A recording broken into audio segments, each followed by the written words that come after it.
Okay, we are live. We are.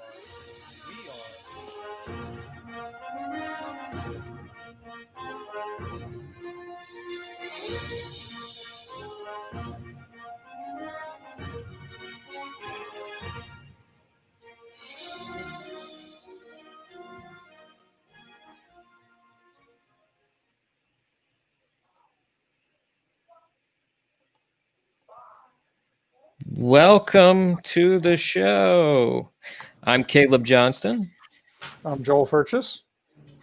I am Clinton Wilcox.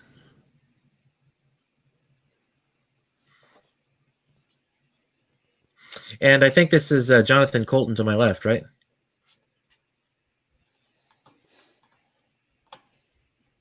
This is the part where you say your name, Wade. Oh, my name is Wade. Wade Atheist Hammer, a.k.a. Maverick Christian.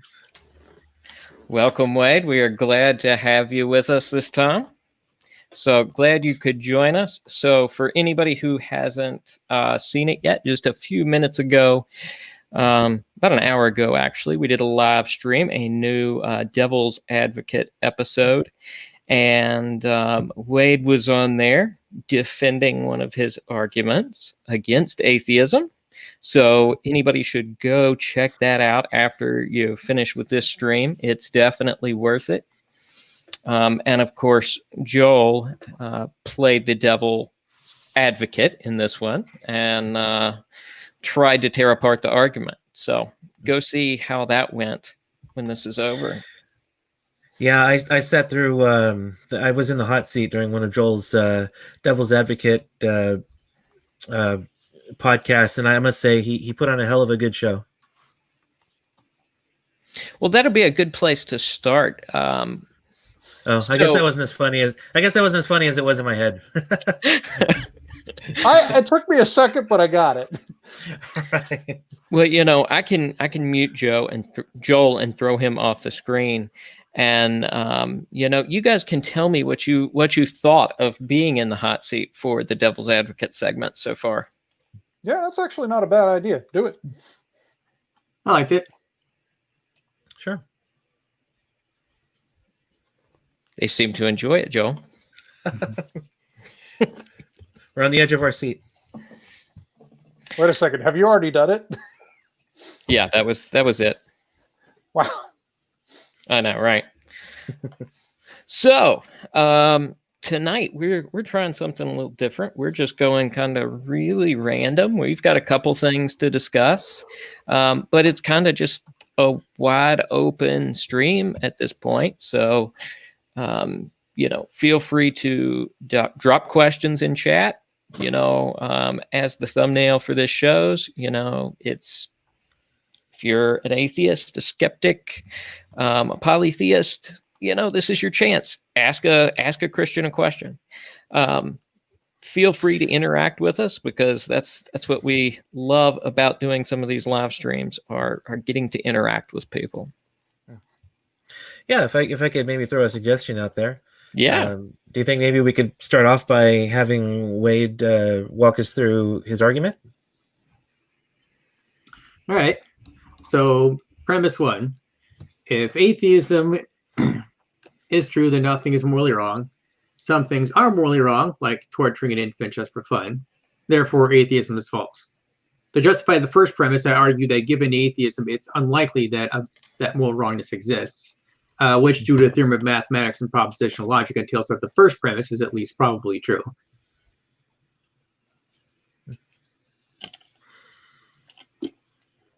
And then it rolls downhill from there. Yeah. You're a resident philosopher, Clinton. So any thoughts? Oh, well, I mean, it's very similar to William Lane Craig's moral argument.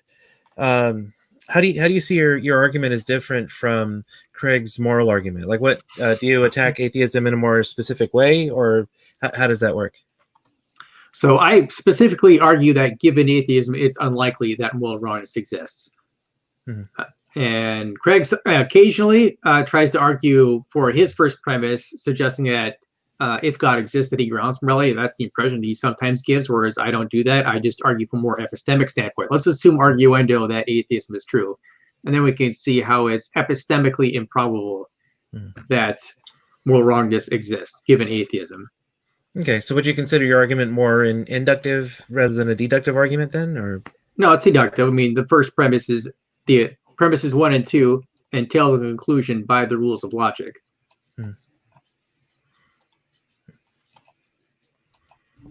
Okay. I mean, I guess we consider the justification for the first premise inductive, kind of, because we're assuming, for sake of argument, that atheism is true, and I argue how this leads to moral wrongness probably not existing.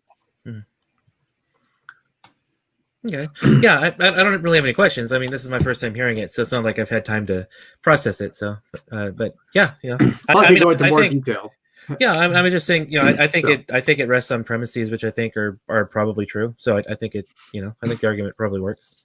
Yeah, so I break down the justification to oversimplify it a bit. That one is that given atheism, we don't have any good reason to believe that morality exists, and two, given atheism, moral wrongness is clear in a way to make it unlikely to exist given atheism. So how would you respond then if an atheist wanted to push back by saying that evolution has shown us that there are things which are objectively true or false? Like, it is the case that it's wrong to rape a woman. So evolutionarily, we can see that, rape is wrong because it deals harm to women, and it's not the way that a civil society ought to function. How would you respond to that kind of pushback? So what I actually did in my opening statement is I defined what I meant by morality. So there are a couple different types of oughts we kind of use in the ordinary language. Some oughts are descriptive in nature. An example would be when if you want to do well in school, you ought to study just means something like, as a matter of practical necessity, you need to study to do well in school. Some oughts prescribe in a way that is not purely descriptive. So someone saying you should not torture infants might be have that sort of ought in mind. And so that type of ought that prescribes in a way that is not purely descriptive, that's the type of ought that we normally have in mind when we talk about morality. And that type of morality is non-natural. So what can evolution do? Well, it can explain why we come to believe in moral properties, but it won't be able to give us a foundation for morality. And moreover, it doesn't really attack either bit of justification. So one problem is that for atheism is that if this moral wrongness properties exist, these non-natural properties exist, well then barring the supernatural, we have the same intuitions of morality's existence, regardless of whether morality existed. We have those same intuitions, and that seems to undercut intuition as a way to properly justify our moral beliefs on atheism. Now, if God exists, God is a morally good being, so morality exists, and God is omniscient, so he could superintend evolution in a way to design our cognitive faculties so that when they're functioning properly, we intuitively apprehend morality's existence. But atheism doesn't really have that option. So in atheism, our intuition probably doesn't deliver proper justification for morality, whereas with theism, it's at least reasonably possible.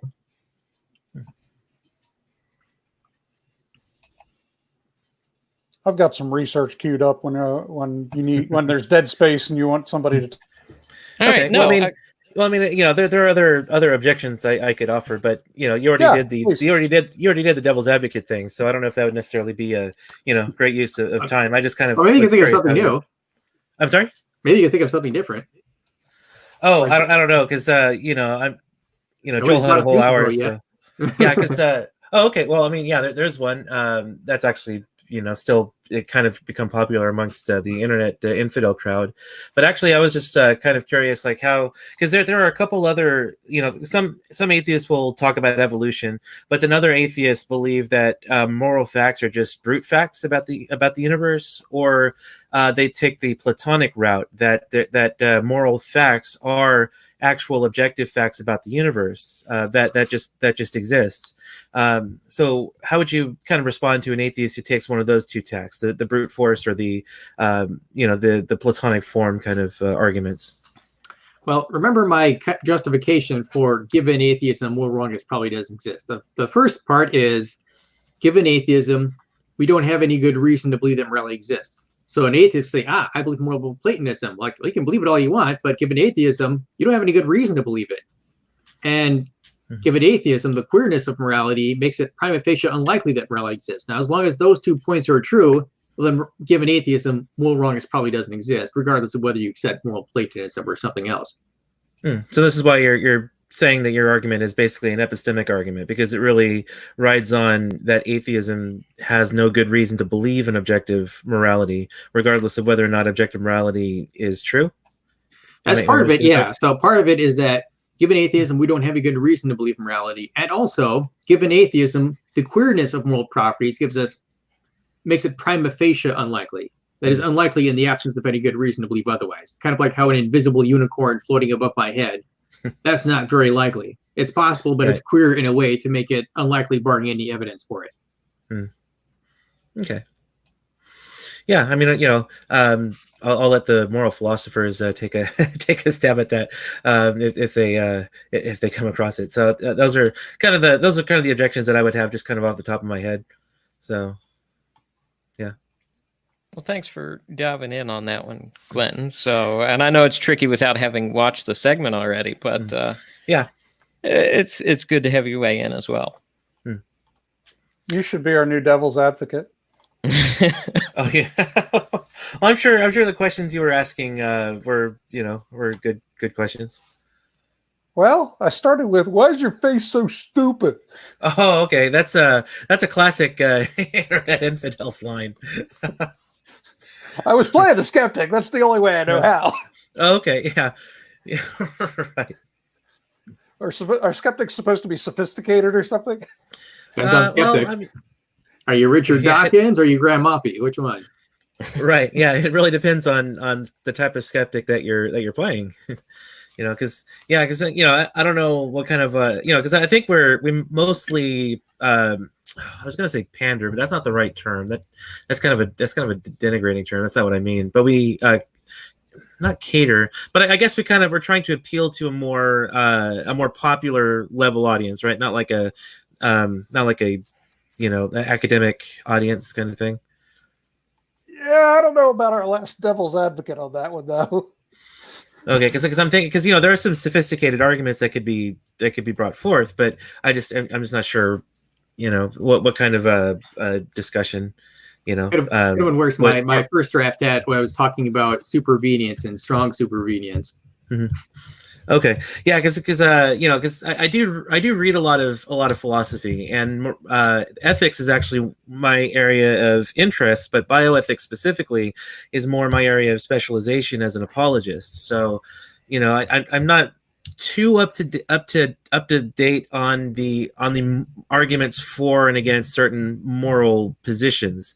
So I know how a Richard Carrier or Richard Dawkins would argue for morality, but a Michael Roos, I'm not really up on his arguments. I'm more of the bioethics variety, so that's kind of where I spend most of my study time. So yeah. Well, I mean, you've got pretty good reason for spending a lot of your study time there. So, well, yeah, and I'm not, don't get me wrong. I'm not saying I'm a slouch when it comes to morality. I've read moral philosophy, and I ground my bioethic views in natural law. So I've read Aristotle, I've read Aquinas, and I've read the modern Aristotelian / Thomistic defenders. So so don't read too much into that. It's just I haven't spent too much time reading the general academic field on morality is basically what I'm saying. So yeah, that's fair. Mm-hmm. So Joe, you said you had something you wanted to take us down the road of. Sure. So yesterday, I was reading a research article, which was in my queue for the type of research that I'm doing. And I'm not sure how it got there because it wasn't about conversion or deconversion specifically, but I think it may have tripped my keywords because it talked about C.S. Lewis pre-conversion and post-conversion. But the subject of the paper was this was a research that was done at the university level, which was, it was put out to investigate the notion that Christians are unsophisticated thinkers and atheists tend to be more sophisticated and complex thinkers. And so the research was done to gauge how true that was.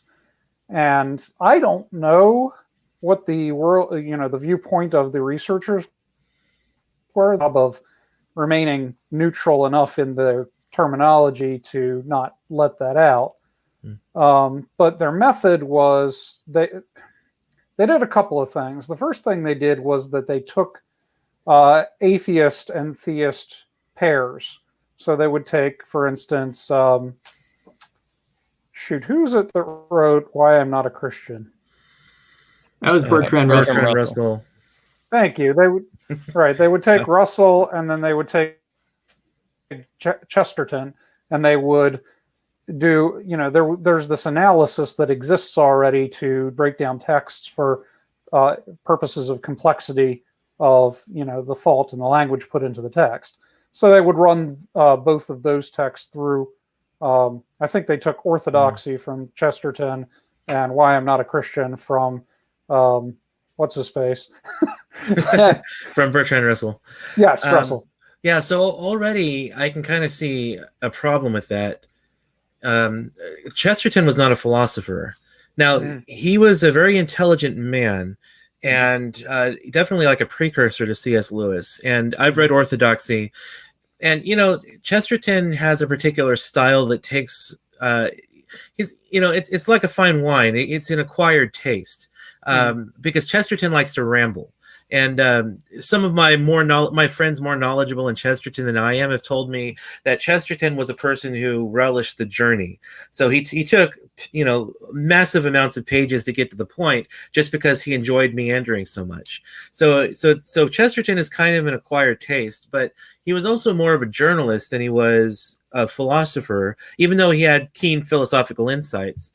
And so I'm thinking, Chesterton is great, but considering that he kind of rambles, and he kind of takes a lot of getting used to if you're not familiar with Chesterton. He doesn't really seem like someone who would be good to put up against Bertrand Russell if you're trying to judge the sophistication of both thinkers. I mean, you could look at someone like Elizabeth Anscombe, who's a Christian philosopher. I believe she was a Catholic.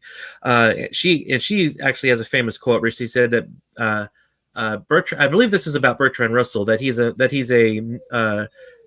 is a mere brilliant sophist. So that's I'm not sure if that's necessarily a fair fight for several reasons, putting Russell up against Chesterton. Well, I was just using that as an example. It may have been Russell against Lewis, C.S. Lewis. Basically, what they did was they took people who were more or less contemporary on both sides of the aisle, and then they compared the complexity of their writing. So that was on the written end. So, for instance, they took the God delusion and they would analyze those for complexity of thought and so forth. What was the second one you mentioned? You kind of cut out a little bit. The God delusion versus the Dawkins delusion. Oh, okay. Yeah. So anyway, they did that, and then they would do a similar thing for rhetoric. So that was writing. They would do things for rhetoric. So, for instance, in famous theist versus atheist debates, they would take the one that we can read. They would take the rhetoric on both sides and run it through the analysis. So that was test one, and then the second test that they did was that they took apparently there's an institution or something out there that takes articles or journal entries or whatnot from people who write about things that they're passionate about. They gathered a few thousand of these, and they analyzed it for religious language, and then they pulled the religious ones out, and they ran about 1,000 of these through the same kind of textual analysis. I imagine they probably compared them against atheist writings, but I don't remember how they did that. So that was the second. And then the third one they did, which was the one I was most interested in, was they took C.S. Lewis specifically, and they did the textual analysis of his reversion and then post-conversion, and not his books. They did personal letters. So we have personal letters that occur almost immediately before his conversion event, and then immediately after, and they were able to take a collection of those and run them through the text analysis. And, the ultimate conclusion they came to was that, essentially it was that Christians are much more sophisticated thinkers would tend to believe based on cultural stereotypes. Now, it didn't come out that Christians were unilaterally more complex thinkers than atheists or vice versa. They both scored highly in certain areas, but it was at least a dead heat. And the way I was reading the article, it almost sounded like Christians came out slightly ahead in terms of complexity of thought expressed in writing. So what's the point of even trying to compare these two? Which one is more sophisticated in thinking? The point was to investigate the stereotype that Christians are unsophisticated thinkers and that atheists are sophisticated thinkers. You're taking a cultural stereotype and you're doing a textual analysis to either support, confirm or disconfirm. Yeah. Now, some of the categories they had were interesting to me. The two major ones were a consistency on your internal organization of, expressing your worldview. So how complex and how specific were you able to communicate your worldview and dissect it and kind of run it out? And then the second one that they did was your ability to, recognize the other person's worldview and concede when they had certain points that over yours. So it was this ability to, understand, communicate, and, have the intellectual humility to concede points to your quote unquote opponent. And interestingly, Christians were better at that than atheists were. Altogether, they found that atheists tended to have more of a black and white thinking, on average than Christians on average, excluding certain fundamentalist groups. Sorry, I've got dogs barking in the background. I'm trying to cut them out of the broadcast. They sound very excited. Yeah. So that was my study. Any thoughts? That's interesting. The problem I see particularly with the way they looked at Lewis is, if you're looking at, and granted, if they're looking at a close enough time frame, it's one thing, but to look at writings before a certain time and then after a certain time, thought generally with most people until you reach a certain age, it's going to advance and get more sophisticated as you gain knowledge and advance. So that's kind of a small issue to pick with that kind of assessment. But I think it's interesting. I'd be interested to see what other kind of writings have been run through the software and kind of what the actual software itself does. That would certainly be something that I'd be interested in learning more about. Based on the reading I was doing, I wasn't convinced it was a software. It seemed like they were actually sitting down and using a certain type of analysis to read through and check this. But I could be wrong. There was no specifics about that. As far as the Lewis thing goes, they actually do bring that up in the discussion. And I think that was the purpose of using personal letters, up to the day of his conversion as recorded in his diaries. And, shortly thereafter was to try to get an accurate sample of any kind of change that might have occurred in his thinking or writing. That's interesting. I was skeptical about how useful that study is because, it seems to depend so highly on the atheist and on the theist. And there's a lot of them out there. So if you only gab a handful, it doesn't seem like a very representative sample necessarily. Well, like I said, they got about 1,000 Christian writings from the one source. Now, I don't recall in the paper how they were comparing that to atheist rhetoric. So as far as the usefulness, again, the only purpose of the survey was to take a look, a hard look at this stereotype that Christians are unsophisticated thinkers. So for them, I think the study did its job. If you were to make a statement where you were to say Christians are more sophisticated than atheists, that would require a bigger study than what they did. But they at least proved the point that Christians are not unilaterally unsophisticated in thinking, and in general, in the thousands of samples they pulled, Christians tend to be up to par in thinking. Now, one of the things they brought up in terms of is that you have these ideas like the Trinity, where you have to defend kind of a unity and diversity perspective, and so it requires a certain level of complex thinking to even express or understand basic Christian doctrines. Yeah, and I'm not sure, because it might be interesting to see the results of this study, but I share the sentiment that I'm not sure exactly how useful it is, not necessarily just because it's difficult to justify, but also because Christianity by design, you don't need to be brilliant in order to believe Christianity. So Christianity is a religion that is open to everyone, no matter what intelligence level they have. So we have academics who are very sophisticated thinkers, but that doesn't necessarily mean that the average Christian is a sophisticated thinker. And that's not necessarily to say that Christianity is a stupid religion. It's just to say that it's a religion that anyone should be able to believe, because the stakes of not believing are so high.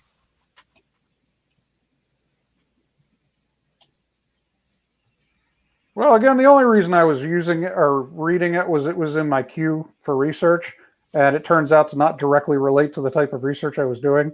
So the only useful thing I got out of that was, C.S. Lewis pre and post conversion, change in his writings during that time, but that doesn't directly contribute to my research. Yeah, that's definitely very interesting to think about. But I was just thinking, because a lot of times when people see research like this, they tend to run with it, especially on news sites. But yeah, I know that's not what you were planning on doing, because obviously you're you know how to use research and things like that. I didn't find it on a news site either. I found it in the academic papers that I use for research. So speaking of your kind of research, since this is along those lines, and I've seen you kind of comment on it already, but recently this week, one of the stories that came out in a bunch of circles was, the lead singer of Hawk Nelson has deconverted. Not necessarily regarding that specifically, but I find it interesting the kind of media play that deconversions get versus conversions per se. Is that something you've noticed at all, or in terms of coverage of conversions versus deconversions? Have you noticed anything about that in kind of research and things?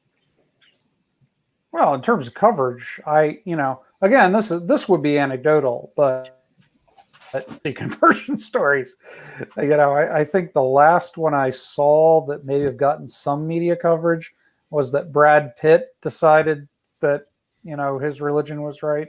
He had deconverted previously, so this was kind of a deconversion reconversion type thing, and that's because he's a big celebrity. But in general, I don't think conversions get a lot of play because they happen every day. We're still a very Christian nation, but in general, when a person leaves the faith, what they do is they disaffiliate. Now, the difference between disaffiliation and deconversion is that if you disaffiliate from a religion, you don't take doctrinal stances. You essentially just scrub religion from your life. You don't take a firm stance on any kind of religious ideas. You just move on to other social spheres, and you dismiss and leave Christianity behind. That's disaffiliation. Now, a disaffiliate might have specific ideas, but typically they're kind of a hostility to the way things are done in church, or church people, or things like that. A deconversion would be taking specific stances, i.e., there is no God, or Christians are immoral. You take strong moral and religious stances. You just take them in. So I consider a deconversion anybody that would come out and say there is no God, or I don't believe in God, or make some kind of statement about the church. But, you know, again, you talk about the youth drifting away or people leaving the church and so forth. Most of that is disaffiliation. You know, they're no longer interested in religion. There may be atheists or, you know, possibly weak agnostics or something like that. They just don't take that kind of in that kind of thing.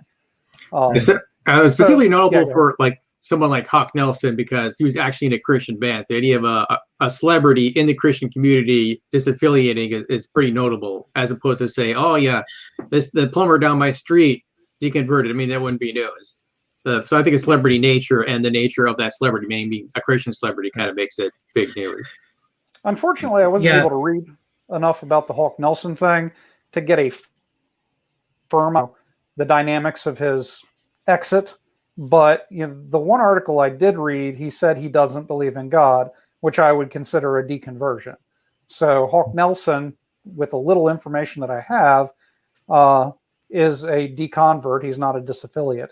Now, you know, earlier we've gotten news about things like I can't remember any names, but recently a few have hit the news about a guy from that Australian Christian group. I'm blanking on it too. You know, the one that writes all the cheesy hymns. Well, that narrows it down. It's like the biggest one. Hillsong. Is it Hillsong? Oh, yeah, Hillsong. You're right. Hillsong. Yeah. You're right. You said hymns, and Hillsong guy. That kind of threw me off. But... Sorry. Praise and worship. There are no hymns anymore. All right. So, yeah, I mean, the Hillspring guy. Hillsong. Hillsong. The Hillsong guy, I would consider that a disaffiliation. You know, he made no strong stands on or anything. He just said he wasn't a believer anymore. I wasn't a Christian. You know, he'd left. Yeah, you know, the Hawk Nelson thing is of interest to me as a musician. And I don't know if I'd necessarily call him a Christian celebrity, because Hawk Nelson is not one of the bigger Christian bands. Actually, I bought their first CD. They're basically punk rock. They're like Reliant K, but without the wit.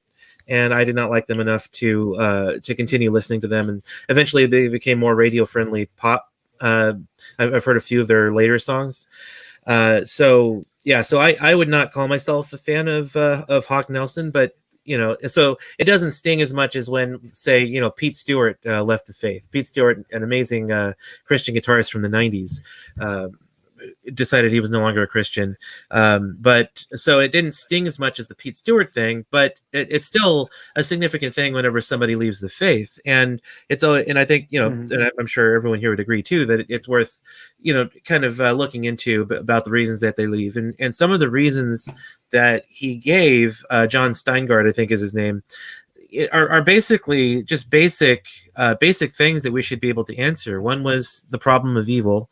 And the other one was, I forget what the other thing was, but there's something else he mentioned, which, you know, if he would have just, you know, picked up a book by, you know, Lee Strobel or Norm Geisler or someone like that, he would have easily been able to find the answer to it. And so it kind of does show also that the church, in some respects, might be failing to properly educate its parishioners. If someone leaves the faith over something which Christians have been struggling with for 2,000 years, but which very good and compelling responses have been given, for someone, especially someone who's been playing in a Christian band for many years, the fact that he never came across any good responses to the problem of evil is a little concerning.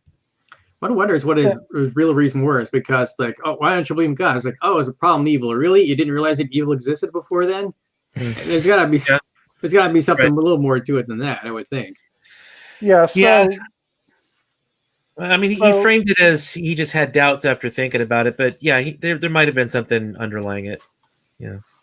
Yeah. So I wouldn't take too seriously kind of deconvert typically has a primary objection on their tongue that says, yeah, this is the thing that tipped me over the edge, etc. But that is not the thing primarily responsible for their deconversion. And, you know, I mean, we get hung up on what I call the trigger, which is the thing that gets attention. It's the question they'll return to say, I had this question and blah, blah, blah, and then I deconverted. that question is not what is primarily responsible for the deconversion. And, I see this, and I used to do it myself, where we get hung up with the specific question they bring up, usually which is pretty trivial, and say, aha, we've got an answer, therefore you should reconvert. That's not the thing responsible for their deconversion. And the reason I call it a trigger is because, well, I've explained that Cal observed a lot. There are what I call stressors that lead up to the trigger. And, the stressors could be a variety of things. In my research, I'm finding more of them have to do with, accumulating doubts, various questions that they've had here and there, but they've more or less put those questions off because they're Christian and because, that's kind of a dangerous road to go down. So maybe they'll ask questions about it. Maybe the standard answer of shut up and stop asking, or several of them do go into apologetics, and they practice that for a bit. But this accumulates along with other stressors. Now, for musicians, the stressor that I think bears a lot on these musicians that deconvert is this constant travel. You have this, they're going on tours a great deal, and that that leads up to the trigger. Now, as to why touring is a stressor, I would say there's probably two things, but this is what me spitballing off the top of my head. I don't have specific sources that say this. One would be the fact that they don't have a constant church community to rely on. Much like missionaries, they're in communications perhaps with a church, but they're going place to place. Maybe they're hanging out with Christians in various places, steady community. And community is a very, very significant factor in religion in general and Christianity specifically. So there's that. And the other thing is that when you're touring, especially as you're touring overseas, you're coming in contact, your ideology is contacting other ideologies in sort of a rapid succession. So you're meeting up against a lot of ideologies and so forth, which are, standing in juxtaposition with your own ideologies. And there is a process. So this constant touring process causes kind of a change in outlook and behavior. And oftentimes that is brought back as baggage to the home church. So you get back to your home church, you've picked up a lot of challenges and ideas during your touring and encountering, all of these other things. And then your home church doesn't seem adequate to the challenge of these particular, encounters that you've had. So I would say, yeah, a bit of a steady community and the constant, occurrence, getting in contact with these other ideas that you're not prepared for. These set up as a variety of stressors that lead up to this trigger. Now, as far as the trigger goes, what I've described this, the stressors kind of fill your balloon. So you get this balloon that's getting larger and larger as the stressors are accumulating. And then the trigger is like the pin that gently taps the balloon, what releases all of this pressure. So suddenly you've come up against a specific challenge, like the problem of evil, and it just gives you intellectual permission to finally go down this road that you've been avoiding and start to, process these accumulated stressors that you've been. And so the trigger, it contributes to the deconversion process, but I wouldn't say it's responsible for the deconversion process. I also add, I don't think John Steingard was an atheist. I was looking at his Instagram thing because I did read it like a little while ago. His Instagram says, among other things, I'm open to the idea that God is there. I prefer it if he was. I expect if he is there, he's very different than what I was taught. I know my parents prayed that God reveals himself to me. If he's there, I hope he does. I suspect he's an agnostic, but he's certainly not a Christian right now. Yeah. It sounds like it might be one of those things where, if God exists, surely he wouldn't have any beliefs that differ from mine, kind of situation. But because I mean, you raise a good point about the touring and everything, and I've actually heard some Christian bands will actually take a pastor on the road with them to help with their spiritual guidance while they're away from their home church. And you would of course, if you're a group of Christians in a band, you would also hope that you could kind of be a little community unto yourselves, at least until you get back to the home church. And so that kind of raises the question of, well, was Hawk Nelson maybe neglecting, Bible studies while on the road or something to keep them all grounded in the Word, or was there something there going on, or I would just kind of hope that they would all kind of keep each other accountable, I guess is what I'm saying. I think one musician I met one time actually goes to church while they're going on tour. They make time for that. Maybe not all of them. All musicians do that. Yeah, I mean, because that makes sense too. Because I do a fair bit of traveling in my line of work, and whenever I travel, we always try to attend a church on Sunday morning when we go. It sounds like the reasonable thing, but I don't know what Hawk Nelson's touring schedule was like, but there's always the possibility that maybe they had late Saturday shows and just didn't have the energy to go to church on Sunday, which to me is kind of understandable, but still it's still something I think, as you mentioned, would be very important to make sure you do, even if you're not necessarily feeling up to it. Yeah, so I mean, the Christian bands that I've profiled, or Christian musicians that I've profiled, going to church isn't that much of a issue because often it's the church that's inviting. So yeah, they're going to church, but frequently they're going to church to perform. And so, they're not necessarily just sitting in the pews absorbing the message. They're there as the headliner. Yeah. So there's that. But yeah, I mean, church attendance is not a difficulty, but that is one of the things about touring is that you encounter a lot of different theological differences as you are invited to different venues and participate in those kinds of church worship. And so, you would imagine there might be a bit of cognitive dissonance as you encounter a variety of churches that have very different approaches to things you've been taught in a specific context. That might contribute to kind of a stressor as sorting out of these theological details that you hadn't really considered before. So that could be one thing. And as far as the bandmates, they're all going through the same experience. They're all traveling to the same places. They're having these same experiences together. And I'm assuming the camaraderie would help with that, as opposed to just being a single individual doing that. Like one of the people that I profiled, he's in a group. I think it was a group of 2 or 3, so it wasn't a big group. But they all picked up kind of the on-the-road habits that you do if you're a touring band and you're popular.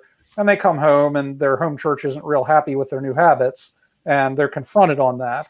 And so this was a contributing factor towards the deconversion. But the thing was, it wasn't just one of them. They all went on the road. They all kind of, had those other. So.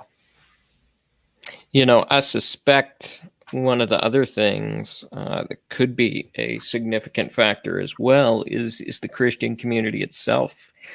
One of the big complaints from atheists is always how hypocritical Christians are. And, that's not just something to outsiders. That's something that Christians do to other Christians rather frequently. And we can be very, very brutal to each other. Sometimes with the best of intention, sometimes with, absolutely no clue what someone's thinking. But, if you read examples from people like Hugh Ross, people can be treated very badly from other Christians over either the beliefs they hold, or I imagine within the music industry, some of it could be over the fact that, you're using electric guitars and drums. Oh, I could tell you stories. I'm not a touring musician. It's always been a dream of mine to go out on tour, so I have to live vicariously through the stories I read and some of my friends who are in the industry. But even just he deconverting. No, I'm not deconverting, but I could tell you stories just based on just based on my own church experience. I faced a lot of discrimination and pushback from traditional hymns only crowd. Because I'm a contemporary musician. I play the hymns too, and I play the liturgy in our Lutheran church now. But I'm a contemporary musician. Playing the contemporary band, and yeah, I've there have been a lot of people not happy with me because of the kind of music that I play in the church. So I definitely have experience there, just in the regular church going arena. And see, that's probably the saddest thing for me, because, you know, we've, as Christians, certainly have to have a level of discernment in terms of everything. But, you know, to not have enough discernment to know something that's not a critical issue like that,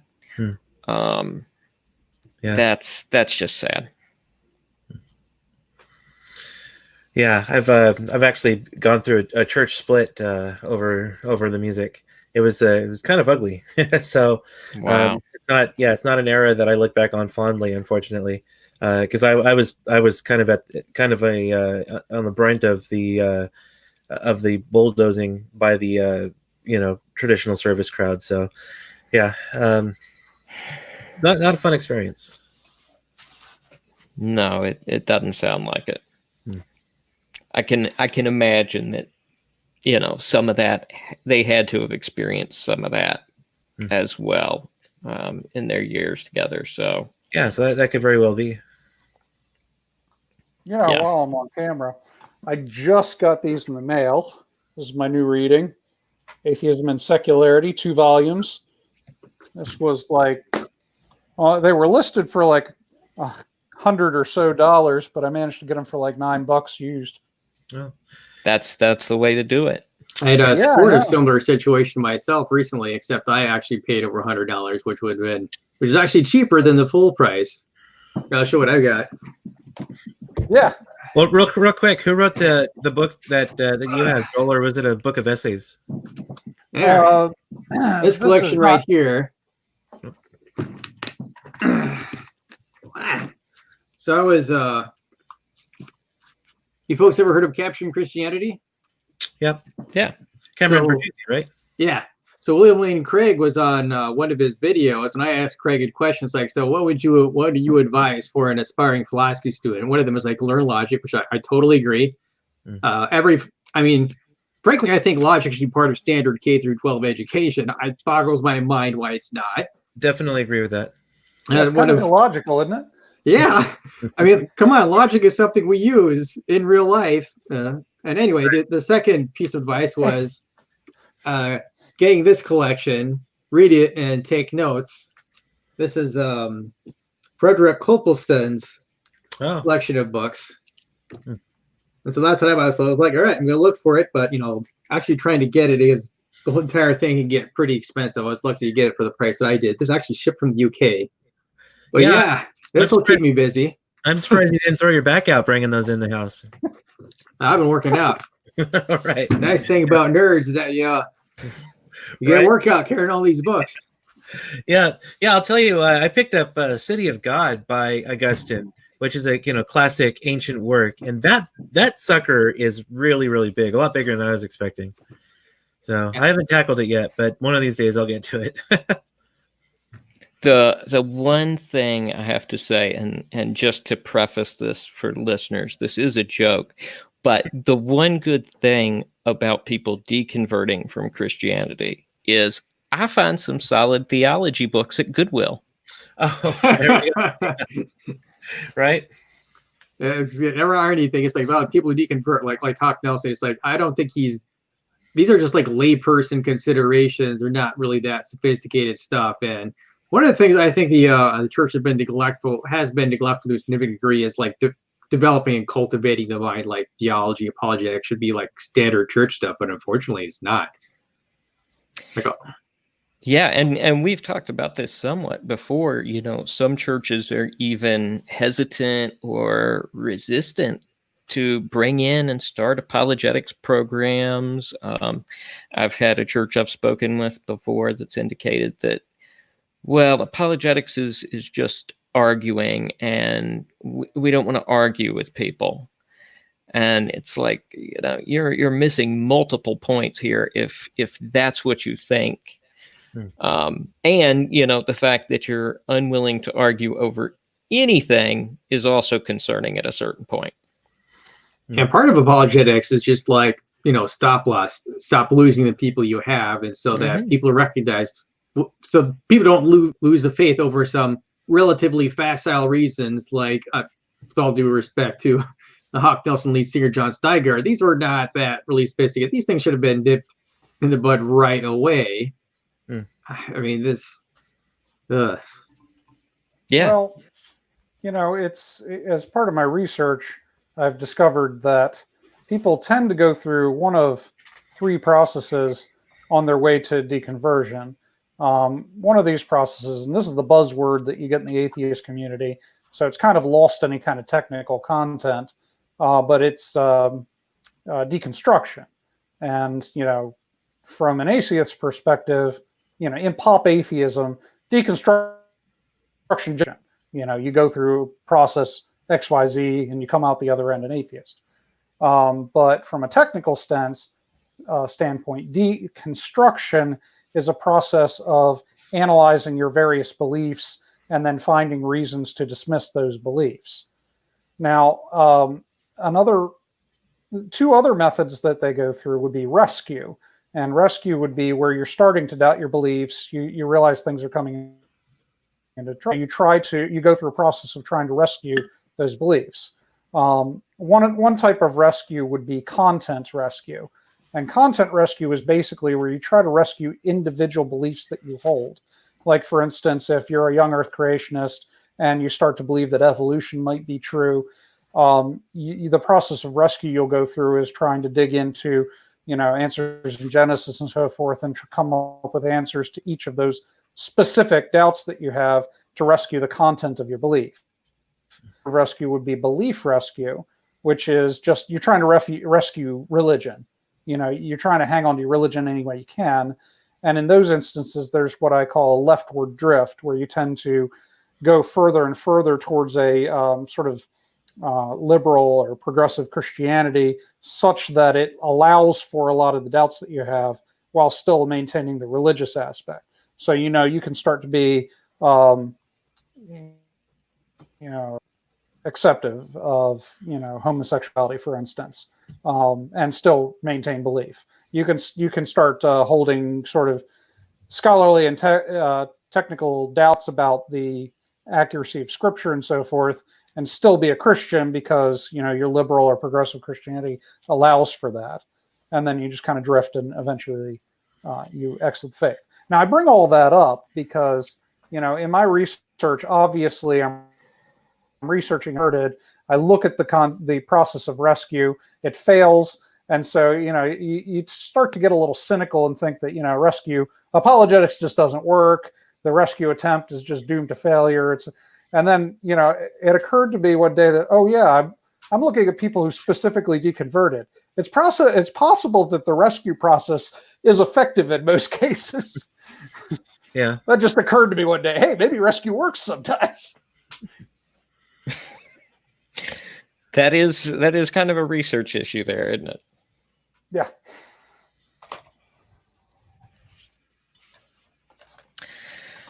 All right. Well, I'm going to throw one other thing at you guys, and then we'll see if any questions or anything come in. And if not, we'll call it quits for the night. But I saw this right before we went live earlier, and I thought that's interesting. Of course, there's a lot of major events going on right now in the country that we could spend broadcast after broadcast getting into what the Christian concerns over issues are. So this is a much more narrow issue than a lot of those that are going on right now. But I found it interesting in that I'd like to get some thoughts on it. So there was a local church sign that has been heavily criticized. And just to give some background on this, I live in Virginia, and the governor has recently passed a ruling that masks are required in public locations and buildings and stuff. Now they're required for the foreseeable future. So it'll be like at least a week that people are supposed to be wearing masks. So let me throw this up here on the screen because this recent church sign popped up, and I found this to be interesting. So wait, you're just getting around to the enforced mask wearing? They've been encouraging it for some time now, but they're just now enforcing it. Granted, they have stated that it's not going to be enforced by police, but it's going to be enforced by the Department of Health, which they really don't have that kind of authority to tell people to put. So anyway, You're gonna get a strong talking to, bro. I know, right? So this is let me see if I can zoom in here. This is the sign that has popped up in Roanoke. Yes, sir. Oh, I probably shouldn't have told viewers where I live. Oh. No, don't say it like that. Clinton had it right. You could have just said yeah, because I didn't know you lived there in Roanoke. Fair enough. I'm not worried about anybody tracking me down. Okay, no doxing Caleb here. Right. So here is the sign that has went up. Quotes Revelation 13:17. Governor Northam, son of Antichrist, is then what it says. Man. Geez, these political stuff can get pretty nasty. I know, right? Really nasty. I mean, there are some politicians I don't like them very much, but I wouldn't call them some of the Antichrist. Right. Wait, does that mean that the Antichrist has already come and gone and we missed it? Progeny. Good are we sure this is legitimate? This seems like the kind of thing that would be faked. Oh, right. No, it's legit. The news story goes on to talk about the pastor and how people have called him out on it and how he spoke with some people and fully supports having put this sign up. And this is apparently a group that has also been continuing to meet despite, no gatherings over 10 people orders and stuff too. So it seems legit at this point. Okay. Do you want me to go ahead and read the scripture reference there so we can kind of get some context? Yes. That's where The I mark think of the it gets beast passage, interesting. I think. Yes. So Revelation 13:17, if I'm reading that correctly. Yep. 13:17. And he, I believe that's the beast, is who he's talking about here. And he provides that no one will be able to buy or to sell except the one who has the mark, either the name of the beast or the number of his name. Oh, okay. So he's saying that He's saying we have to wear the mask on our hand or forehead to go to the grocery store. Right.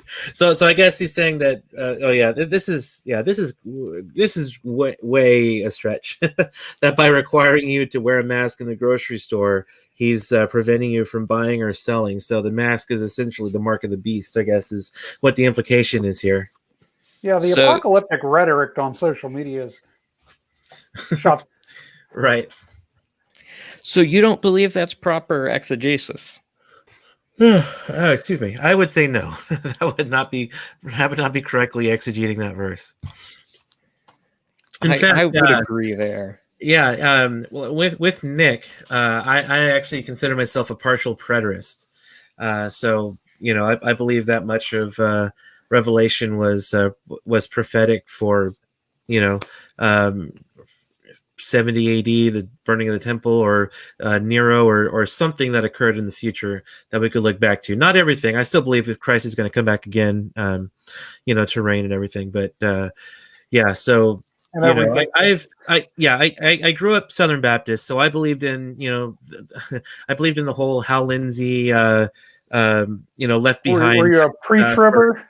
I was a pre-trib, then Christ would come back, catch up the church, and then send the world through 7 years of tribulation with increasing plagues, like he did in the book of Exodus, with the 7 seals and things like that. And yeah, so I believed all of that. As I've come to, you see, I hate it when people say they evolved in their thinking. That's something that a lot of people on the left use. I evolved and now I support abortion and gay marriage. I don't like to use that terminology because that's that's condescending, and it's to say that I don't think I'm wrong, which is not the case at all. So it's just as I've studied and have read certain writers like D.A. Carson talks about how to properly exegete scripture, and reading certain writers who talk about how to interpret scripture, and talking about the various contexts, historical contexts and things like that. I've just come to take a different view than the pre-trib rapture that I held to when I was growing up. So I'm more of a partial preterist now. So but even if I was still a Baptist and still believed that there was going to come a tribulation with the mark of the beast, like I would still think this was a really big stretch.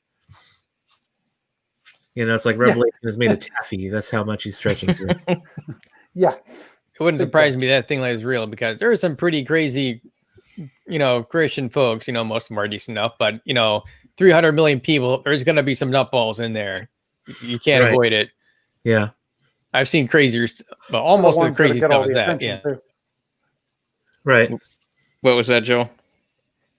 So they're the ones that get all the attention too. Yeah. It's like another decent Christian man gave to charity and said hi at the grocery store. Like, nah, that's not going to hit headlines. Right. No. Solid practicing Christians are usually non-conspicuous. Right.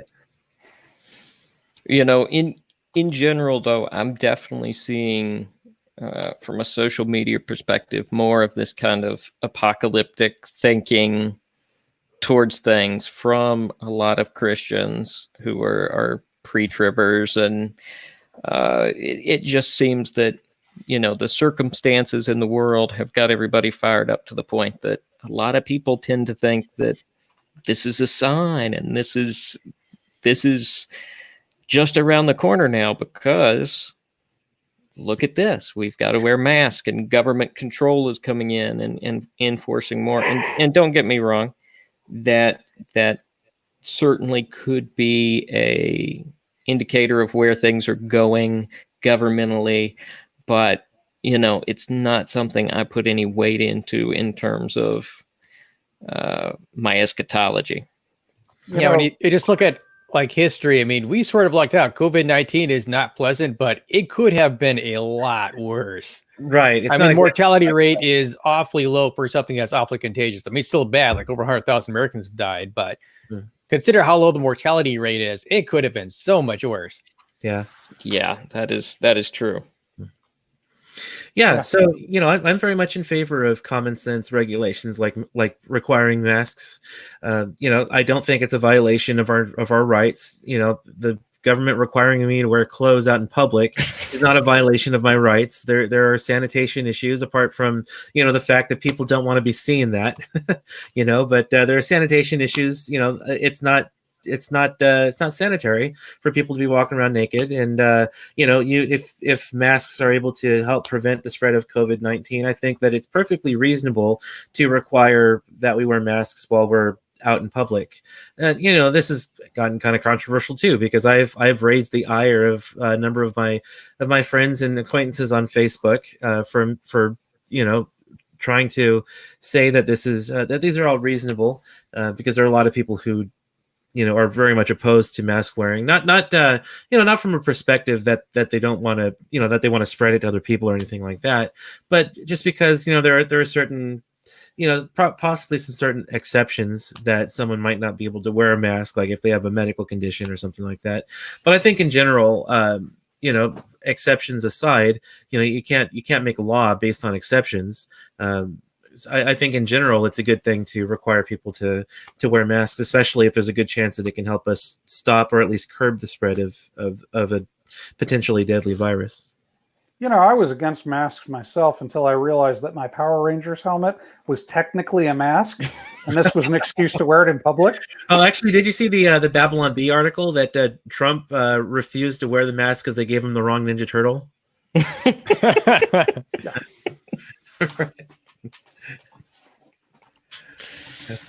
Yeah, I kind of like the anonymity, actually. So, Right. Hey, it's yeah. I could be wearing a Halloween mask this entire time. I didn't even think about it. Yeah, and actually, my eyes are my best feature, so it's improved my chances of dating. There you go. I put on this mask, I'll be 10,000% more attractive. Although I have to admit, some of the young Earth crowd's going to be a little disappointed in you, Clinton. You've discussed the unsanitariness of nudity, so you're denying Genesis 1 and 2 at this point. So Well, that's a problem. Yeah, I mean, I'm just going to come right out and say it that we live in a fallen world, and people are not going to be able to walk around unashamed if they're naked. So yeah, fair enough. So, wow, we got all kinds of heretics up here: partial preterists and people who aren't young Earth creationists. And yeah. Oh yeah. Don't get me started on the flat earthers. It's like it's like you spend. Whoa. Yeah, no, it's like you spend all this time. You'll be telling me that vaccines are okay. It's like you spend all this time telling atheists, no, flat Earth is a myth. No one, it's never been a majority position. Even the ancient Greeks knew the Earth was a sphere. Eratosthenes was able to accurately measure the circumference of the Earth through mathematics. But now we have we have people. Now, we have people outside the Earth. We have people who've been to the moon, and we have pictures from outside the Earth, and we still have people today with the evidence that we have today still denying that the Earth is a sphere. And it just does not. There's an old robot saying, "Does not compute." Ever heard of Photoshop, Clinton? I have heard of Photoshop. I got a picture of Santa Claus to show you. Yeah. Right.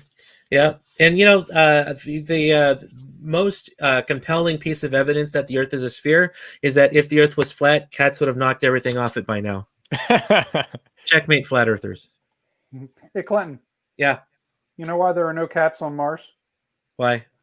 Curiosity. Curiosity's there. Curiosity kills cats. I think he's saying curiosity killed the cat, but he froze. Curiosity's there, so cats won't go there because curiosity kills cats. Right. He froze mid punchline. Yeah. Oh. That's the worst kind of internet connectivity issue there. Yeah, we had to fill in the punchline for you, Joel. You kind of froze up a little bit. So Daggone it. It's okay. We may have made the joke better. So It was a bad joke too. I was proud. yeah. That's a thinker, Joel. all right. Well, I don't think there's anywhere better to wrap up than eschatology. So thank you guys for joining us tonight. I think it's been fun at the very least. Yeah. So any closing thoughts, pitches? Anybody want to plug a channel or a resource or anything?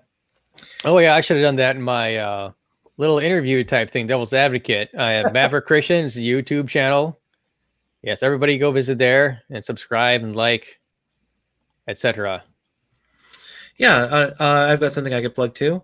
I work for Life Training Institute. So if you're interested in pro-life educational resources, including speakers and a blog and everything, you can go to www.prolifetraining.com. But I also host a podcast with Nathan Apodaca, a friend of mine who lives south of me here in California. And we recently, just this past week, in fact, we did an interview with Father Frank Pavone about a recent documentary called AKA Jane Roe, in which Norma McCorvey, AKA Jane Roe, basically had this, what she called a deathbed conversion, talked about how she was sort of used as a trophy by the pro-life movement, all that kind of thing. And so I talked with Father Frank Pavone on my podcast, who knew Norma McCorvey really well. And I believe he was also instrumental in her conversion to Catholicism as well.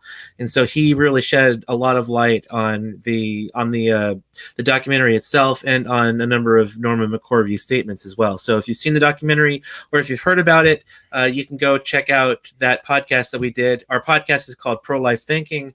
It's on iTunes, or you can also just find it on the web at www.blogtalkradio.com/pro-life thinking. No hyphen in pro-life, just pro-life thinking, and no spaces or anything. So yeah, so I think it's a fairly important topic that's come up recently. So I really want to just kind of advertise for that. Go check it out if you've seen the documentary or you've heard the talking points about it.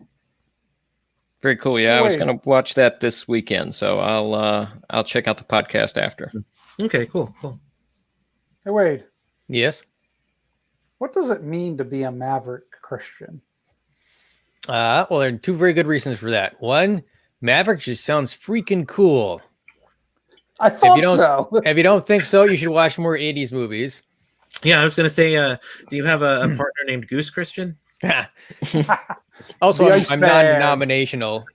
I might accept some non-denominational things. I mean, I'm a theistic evolutionist, which I suppose isn't that strange, but yeah, non-denominational Christian. Might try to think independently. So, for example, one blog post I have, because I have a Maverick Christian blog, that's kind of how it started. It's like, okay, I have a crazy idea for this whole same-sex marriage thing. It's like government just gets out of marriage altogether. So that was my idea when this whole thing. And now, I think it's caught on a little bit more once people realize that getting the government involved might be a bad idea. When will conservatives learn that government sometimes creates more problems than it solves? Sometimes government isn't the solution to problems. Sometimes the government is the problem. When will conservatives learn? So do you consider yourself libertarian or do you consider yourself a conservative? I'm probably center left. I'm conservative on issues, liberal on some others. So, for example, when it comes to social programs, I might be more liberal in certain areas, though I'm more of let's help people help themselves sort of charity stuff. I'm in favor of fiscal responsibility. I'm mostly pro-life. But a little bit left on some other issues too. So I try not to get too wedded, too emotionally attached to either party, to either side. But that sort of kind of results in 2016 was ugh. I don't like either one of them. It's like, what do we got for 2020? Right. Yeah. I mean, centrist sucks. Yeah, I'm very, very similar. Myself. I can definitely consider myself conservative, but I don't like to wed myself to either party either. I praise Trump when he does good. I criticize him when he does bad, and that makes me enemies on both sides of the aisle. Yeah. So, I remember there's one We the Internet video called "Don't Make Me Defend Donald Trump." Right. Where it's I don't like the guy, but not everything in the liberal media is accurate. Not everything is. Yeah. Right. Yeah. I'm in favor of seeking truth, and that's kind of my political motto. Right. Yeah, I stay out of politics altogether. I have political opinions, but I don't share them because, that's not an argument that I can sustain for life. And the moment you share a political view, you have to argue it for life. Yeah, I actually lost one subscriber because I had one political video on my channel, and that was I had a little cartoon called Angry Squirrel. I thought it might make more videos. I didn't. So what I did is the Angry Squirrel was a politically conservative squirrel, and he recommended political conservative independent Evan McMullen as an alternative, and that's who I voted for because I kind of like his policy. And he was like, nice thing about Evan McMullen is that he was not extremely reckless with highly classified information, and he didn't advocate for at one point Trump said it's terrorists care about their families, so we should take out their families. It's that's kind of a disqualifying thing in my opinion. I'm going to vote for somebody else. So that's why I voted for Evan McMullen. But I apparently lost a subscriber because the guy I voted for. I could never remember his name. Yeah, it's why didn't this guy win? He's a sensible conservative. We need more people like him. Yeah. I mean, we could talk about politics all day. The one Democrat I actually liked, Tulsi Gabbard, was out of the running really, really soon. I wanted to vote for her too. I regret not voting for her. I don't think Well, this will be the post discussion after I roll our credits here, so we don't lose any subscribers. Yeah, just to clarify, because I do have a reputation to preserve on bioethics. I do not vote for a Democrat who supports abortion. So I just want to make that clear. I don't want to leave that on hanging out there. But it's a very nuanced discussion. So it's complicated. But so. Fair enough. I did. Yeah. Anyway, sorry. We'll say that for the post. Well, we'll throw those links up in the description that were mentioned. In the meantime, please hit that subscribe button and the bell so you get notified when we go live like this. We would love some additional viewer interaction so we can answer questions. Maybe you even want to come up on the show and share something with us. So if you're respectful, we're open to that as well. So that's it. Keep on watching and keep on mentioning. Yay, after show. Isn't that? Oh, I don't think there's an after show. No, give us just a second. We'll do it after. Okay.